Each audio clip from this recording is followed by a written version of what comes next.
ఓం నమో వెంకటేశాయ. ఈరోజు మే 13వ తారీఖున జరిగినటువంటి సార్వత్రిక ఎన్నికల్లో తిరుపతి నగరంలో ఒక ప్రశాంత వాతావరణంలో మునుపెన్నడీ లేని విధంగా కూడా భారీ ఎత్తున ఓటర్స్ అంతా కూడా ఓటు వచ్చి వినియోగించుకున్నారు. ఇది ఒక తిరుపతి నగరానికే ఒక శుభ పరిణామంగా పరిగణిస్తూ మరి ఆ రోజున ఎవరైతే ఓటర్స్ అంతా కూడా ఎలక్షన్లో పాల్గొన్నారో వారికి కృతజ్ఞతలు తెలుపుకుంటూ మరి మన తెలుగుదేశం పార్టీ మన జాతీయ అధ్యక్షుడు శ్రీ నారా చంద్రబాబు నాయుడు గారి యొక్క ఆదేశానుసారము మనమంతా కూడా మరి తిరుపతి నగర సీటును జనసేనకు ఆరణి శ్రీనివాసులు గారికి కేటాయించడం జరిగింది. మనము కూడా ఆ రోజు నుంచి మే 13వ తారీఖు వరకు కూడా మరి ఆరణి శ్రీనివాసులు గారి గెలుపుకు మన తెలుగుదేశం పార్టీ 100% గాజు గ్లాసు గుర్తు మీద ఓటేయించే విధంగా మన క్లస్టర్ ఇన్ఛార్జెస్ అయితేనేమి, మన యూనిట్ ఇన్ఛార్జెస్ అయితేనేమి, వార్డు ప్రెసిడెంట్స్ అయితేనేమి, సెక్రటరీస్ అయితేనేమి, వార్డు కమిటీస్ అయితేనేమి, అదేవిధంగా మన నగర కమిటీ అయితేనేమి, అదేవిధంగా అనుబంధ కమిటీలు అయినటువంటి మహిళా committee, youth committee, BC committee, SC minority, అదేవిధంగా ఎస్టీ, బ్రాహ్మణ, ఆర్య అన్ని కమిటీలన్నీ కూడా మరి 100% మన అధ్యక్షుడైన నారా చంద్రబాబు నాయుడు గారి ఆదేశానుసారము ప్రతి ఒక్కరు కూడా పనిచేసి మే 13వ తారీఖున మరి ఎలక్షన్లు సజావుగా జరిగేదానికి మీరంతా కూడా ఎంతో కృషి చేశారు. బూతుల్లో మరి ఉదయం 5 గంటల నుంచి రాత్రి 8-9 అయితే కూడా ఒక్కరు కూడా మరి అన్నీ మర్చిపోయి సర్వస్వము పోలింగే అనే ఒక భావనతో పనిచేసి మరి అకుంఠిత దీక్షతో మీరంతా కూడా పనిచేసినందుకు మీ అందరికి కూడా ప్రప్రథమంగా నా హృదయపూర్వక కృతజ్ఞతలు, ధన్యవాదాలు తెలుపుకుంటున్నాను. మనం చూసాం మన నాయకుడు చంద్రబాబు నాయుడు గారు కానివ్వండి, అదేవిధంగా తిరుపతి మీద ప్రత్యేక శ్రద్ధ పట్టి జనసేన అధ్యక్షుడు పవన్ కళ్యాణ్ గారు కానివ్వండి, ఏకంగా ఆయన స్పెషల్ ఫ్లైట్లోనే వచ్చి మన తిరుపతి నగర తెలుగుదేశం పార్టీని తప్పకుండా మీరంతా కూడా పనిచేయండి, మేము 21 స్థానాల్లోనే నిలబడడం జరిగింది, మీరు 144 స్థానాల్లో నిలబడ్డారు, మేము మీకు 144 స్థానాల్లో పనిచేస్తాము, మాకు 21 స్థానాల్లో మీరు మనస్ఫూర్తిగా పనిచేసి గెలిపే ధ్యేయంగా కూడా మనమందరము ఈ కూటమి ఎందుకు ఏర్పడిందో ఆ లక్ష్యాన్ని పదే పదే గుర్తు చేసుకుంటూ మన లక్ష్యం జగన్మోహన్ రెడ్డిని తరిమికొట్టడం, ఈ రాక్షస పాలనకు అంతమొందించడం, ఈ రెండే మన ధ్యేయం. ప్రజాస్వామ్యాన్ని పరిరక్షించబడడం ఆంధ్రప్రదేశ్ రాష్ట్రంలో, మన ఆంధ్రప్రదేశ్ రాష్ట్రాన్ని మనమే పునర్నిర్మాణం చేసుకోవాల్సిన అవసరం ఈ 5 సంవత్సరాల పరిపాలనలో మనం తెలుసుకున్నాం. కాబట్టి ఆ విధంగా పనిచేసే విధంగా ఇద్దరు అధినాయకులు కూడా మన తిరుపతి నగరానికి ఇచ్చేసి మన తెలుగుదేశం క్యాడర్ అయితేనేమి, జనసేన క్యాడర్ అయితేనేమి, అదేవిధంగా మన మోడీ గారు కూడా బీజేపీ వాళ్ళని కూడా కలిపి ఈ రాష్ట్రంలో ఎన్నికలు సజావుగా జరగాలి, ఈ రాష్ట్రంలో అరాచక పాలన అంతమొందించాలి, ఈ రాష్ట్రంలో అవినీతికి అంతమొందించాలి, ఈ రాష్ట్రంలో సుపరిపాలన సాగించాలి అనే ఒకే ఒక్క లక్ష్యంతో, ధ్యేయంతో 3 పార్టీలు కూడా ఏకమై ఈ రోజున ఈ ఎన్నికలు నిర్వహించడం జరిగింది. మరి ఈ ఎన్నికల్లో ఆంధ్రప్రదేశ్ రాష్ట్రంలో తెలుగుదేశం పార్టీ బలంగా ఉంది, తెలుగుదేశం పార్టీ క్యాడర్ బలంగా ఉంది. తప్పకుండా మనమంతా కూడా సంఘటితంగా పనిచేసినట్లయితే గెలుపు one side, war one side అనేదే మన నాయకుల యొక్క ఆశయం. మన జరిగినటువంటి ఎలక్షన్ సరళి చూస్తే తప్పకుండా వార్ వన్ సైడే జరిగింది. మహాకూటమి మరి అత్యంత విజయం కూడా సాధించబోతుంది, పరిపాలన కూడా చేయబోతుందని మనం అందరం తెలుసుకోవాలి. మన చంద్రబాబు నాయుడు గారే ముఖ్యమంత్రి ఆంధ్రప్రదేశ్ రాష్ట్రానికి అంతా అని కూడా మనకి ఇదివరకే ఇప్పటికే మనకందరికి కూడా తెలిసిపోయింది. కాబట్టి మరి ఎన్నికల్లో మీరందరూ కూడా ఎంతో కష్టపడ్డారు. ప్రచారం మొదలుకొని ఎక్కడ కానీ మనం వెనుకబడలేదు. వాళ్ళు ఎన్ని అడ్డంకులు సృష్టించినా, ఎన్ని అరాచకాలు చేసినా, ఎంత దౌర్జన్యాలకు పాల్పడినా కూడా మన నాయకులు, మన క్యాడర్, మన సైనికులు, జన సైనికులు, అదేవిధంగా తెలుగుదేశం పార్టీ సైనికులు అందరూ కూడా ఎక్కడ కూడా అధైర్యపడకుండా, ఎక్కడ కూడా వెనుదిరిగి చూడకుండా మరి ఎంతో కష్టపడి రేపు రాబోయే విజయానికి మనం అందరం కూడా మరి ప్రయత్నం చేశాం, కష్టపడ్డామనే ఒక ధైర్యం మనకు, ఒక గౌరవం మనకు లభించబోతుంది, ఒక తృప్తి మనకు లభించబోతుంది అనేది మనం రేపు రాబోయే జూన్ 4వ తారీఖున ఏర్పడబోయేటువంటి ప్రభుత్వంలో మనమంతా కూడా భాగస్వాములు అవుదామని మీరంతా కూడా కష్టపడ్డారు. కాబట్టి ఆ విధంగా చేసినటువంటి మీ అందరికి కూడా మరొకసారి నా కృతజ్ఞతలు, ధన్యవాదాలు తెలుపుకుంటూ పోతే మనం చూసాం ఎన్నికల్లో మన తిరుపతి నగరంలో మొత్తం ఓటర్లు 3,02,503 మంది ఉన్నారు. కానీ పోలైన ఓట్లు 1,88,458, అంటే 62.3% పోలైంది. కానీ తిరుపతిలో, చంద్రగిరిలో అత్యధికంగా దొంగ ఓట్లు తయారీ చేయడం వలన మన తిరుపతికే దాదాపు 54,000 ఓట్లు యాబ్సెంటీస్ కానివ్వండి, షిఫ్టెడ్ కానివ్వండి, డెత్ కానీ ఉన్నాయంటే వాళ్ళందరూ కూడా ఓట్లో పాల్గొనే అవకాశం రాలేదు, వాళ్ళకి స్లిప్పులు కూడా పంచలేదు. దీన్ని బట్టి చూస్తే దాదాపు 54,000 మంది అంటే నిఖరంగా నిలిచింది 2,52,000 మంది ఓటర్లు మనకు నిజమైన ఓటర్లు ఉన్నారు. వాళ్ళల్లో దాదాపు 1,88,458 మంది ఓటు హక్కు వినియోగించుకున్నారంటే దాదాపు మనం కూడా 75% ఉన్నటువంటి ఒరిజినల్ ఓటర్స్లో ఓటు హక్కు వినియోగించుకున్నారు.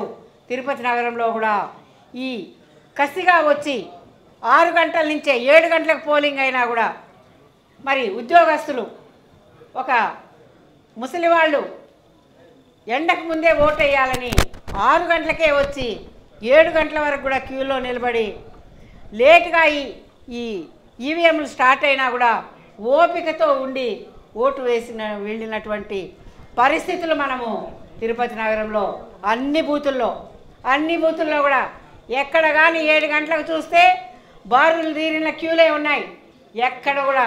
ఎక్కడ కూడా నిర్లక్ష్యం అనేది మనం చూడలేదు.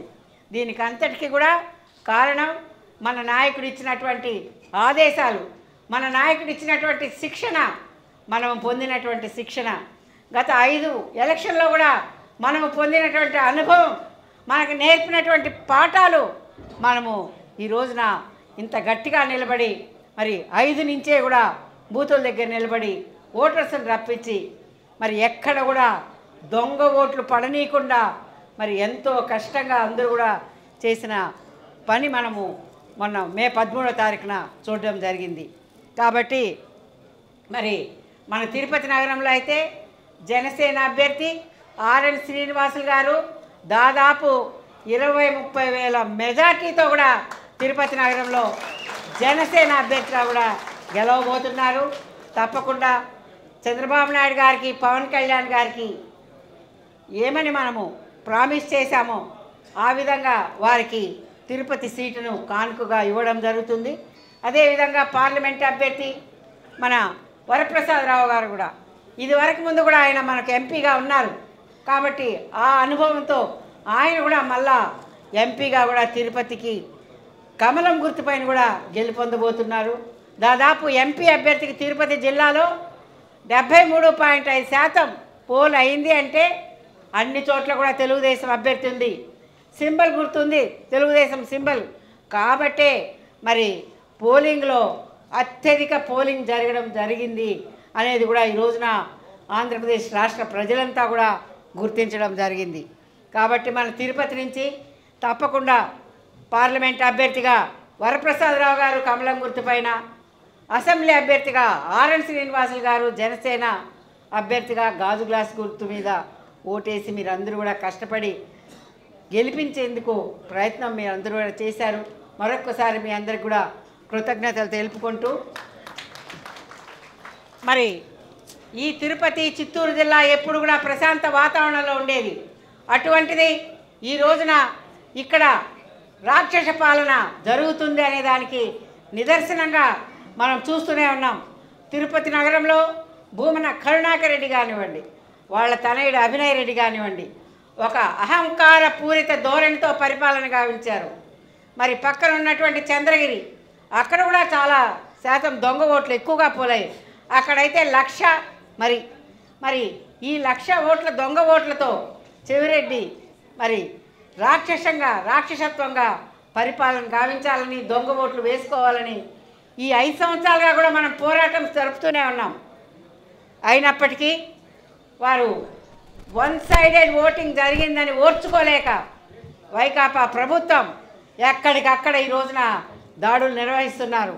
దానిలో భాగంగానే మరి చంద్రగిరి అభ్యర్థి పులివర్తి నాని గారు మహిళా యూనివర్సిటీలో స్ట్రాంగ్ రూమ్ ఉంటే అక్కడ పరిశీలనకని వెళ్తే మరి అక్కడ వైకాపా గూండాలు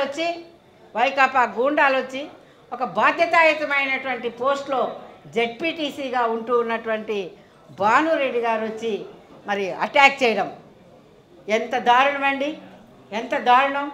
ఇలాంటి సంఘటనలు ఎప్పుడైనా ప్రతి ఒక్కరూ చెప్తున్నారు, ఇలాంటి సంఘటనలు ఎప్పుడు కూడా మేము ఆంధ్రప్రదేశ్ రాష్ట్రంలో ఈ చరిత్రలోనే చూడలేదు. ఈ వైకాపా పాలన వచ్చిన తర్వాత, జగన్మోహన్ రెడ్డి పరిపాలన వచ్చిన తర్వాత, ఈ చెవిరెడ్డి మోహన్ రెడ్డి చంద్రగిరిలో, అదేవిధంగా కరుణాకర్ రెడ్డి తిరుపతిలో, ఈ తిరుపతి చిత్తూరు జిల్లాల ప్రాముఖ్యతను కానివ్వండి, ఉన్నటువంటి ప్రశాంతతను కానివ్వండి, ఈ రోజున వారు అల్లకల్లోల పరిస్థితుల్లో పడవేయడం జరిగింది. దానికి నిదర్శనమే చంద్రగిరి అభ్యర్థి పులివర్తి నాని గారిపైన దాడి. అదే కాకుండా ఈ రోజున మనం చూసాం, ఎలక్షన్లు మొదలుపెట్టిన దగ్గర నుంచి ఆ రోజు ఎపిక్ కార్డ్స్ 34,000 తయారు చేసినప్పుడు 22 మంది అధికారులు, ఎస్పీలు, కలెక్టర్లతో సహా సస్పెండ్ చేయడం జరిగింది. అయినా వాళ్ళ పద్ధతి మార్చుకోలేదు. వాళ్ళు కొనసాగిస్తూనే ఉన్నారు. వాళ్ళ దౌర్జన్యాలు, వాళ్ళ పోలీసుల జులుం, పోలీసుల చేత పరిపాలన ఇప్పటికి కూడా కొనసాగిస్తూనే ఉన్నారంటే మరి మధ్యలో కూడా ఎంతోమంది అధికారులను కూడా సస్పెండ్ చేయడం జరిగింది, బదిలీలు చేయడం కూడా జరిగింది. ఏది ఈ పోలింగ్ పీరియడ్లో, అంటే ఒకసారి ప్రకటించిన తర్వాత ఎలక్షన్లని ట్రాన్స్ఫర్స్ అవన్నీ కూడా జరగవు. అంటే వీరి అవినీతి, అరాచకం, దౌర్జన్యాలు అంత పెట్టలేకపోయాయి. కాబట్టి మరి ఈ ఎలక్షన్ పీరియడ్లో కూడా మరి అధికారులను బదిలీ చేయడం కానివ్వండి, సస్పెండ్ చేయడం కానీ జరుగుతుందంటే ఈసీ కమిషన్ కూడా అర్థం చేసుకోలేనటువంటి పరిస్థితి. ఈసీ కమిషన్ కూడా ఈ రోజులో మరి ఏంటి పరిస్థితి ఆంధ్రప్రదేశ్ రాష్ట్రంలో అని విస్తుపోయేటువంటి పరిస్థితుల్లో నిన్నటికి నిన్న మరి పులివర్తి నానిపై జరిగినటువంటి దాడి, ఈరోజు ఎస్పీ గారిని ఇక్కడి నుంచి బదిలీ చేయడం జరిగింది, డిఎస్పీని సస్పెండ్ చేయడం జరిగింది. అంటే వీళ్ళు న్యాయంగా పోరాటం చేసింటే వీళ్ళకి బదిలీలు ఎందుకు వస్తాయి? ఈ మూమెంట్లో సస్పెన్షన్స్ ఎందుకు వస్తాయని నేను ప్రశ్నిస్తున్నాను. అదే కాదు, ఈ రోజున ఈ వైకాపా ప్రభుత్వంలో, జగన్మోహన్ రెడ్డి పరిపాలనలో వారి యొక్క జగన్ అనుకో అని పిలువబడేటువంటి కరుణాకర్ రెడ్డి, చెవిరెడ్డి వాళ్ళు ఏం మాట్లాడుతున్నారండి బహిరంగ సభల్లో? ఏం మాట్లాడతారండి మీరు? ఎలక్షన్ పీరియడ్లో అంతు చూస్తామంటారా? మీకు ఎవరైనా ఓటేస్తారా అలాంటి మాటలు మీ నోటి వెంట నుంచి వస్తే? నీ సంగతి తేలుస్తామంటారా? వెధవా అంటారా? ఇంతకైనా మంచి తెలుగు భాష మీకు రాదా? తెలుగు భాష క్రోవిదులం మేము అని మరి వల్లిస్తుంటావే నీతులు.